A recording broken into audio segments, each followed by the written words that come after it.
ஆட்சிக்கு வந்தார். முதல் ஆண்டிலே 3 லட்சம் பேர் வேலை வாய்ப்பு எடுப்போம்னு சொன்னார். எடுத்தாரா?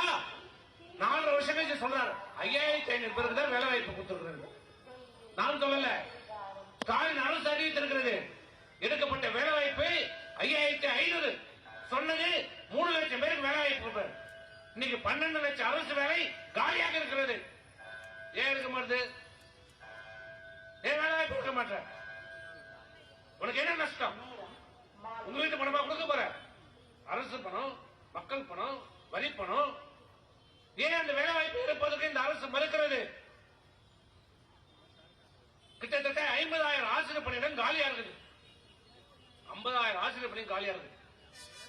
ஆனா அம்மாவுடைய அரசுல அம்மா ஒரே நாள்ல, அம்மா முதலமைச்சராக இருக்கின்ற போது ஒரே நாள்ல 26,000 ஆசிரியர்களுக்கு பணியாணையை வழங்கி சாதனை படைத்தவர்கள் அம்மா அவர்கள். இந்த விழுப்புரம் மாவட்டத்தில் இந்த 4 வருஷத்துல நாங்க கொண்டு வந்த அந்த சிப்காட்டை தவிர வேற என்ன இந்த அரசு, திமுக அரசு, ஸ்டாலின் அரசு செய்திருக்கிறது, கிழித்திருக்கிறது?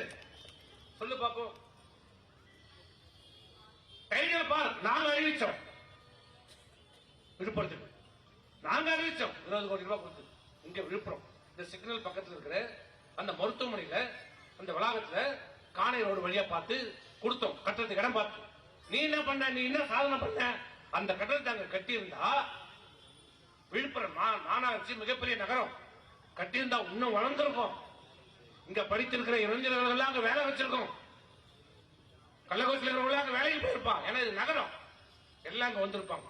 பல்வேறு தொழிற்சாலைகள், பல்வேறு நிறுவனங்கள் இங்க வந்திருக்கும். நீ என்ன பண்ண?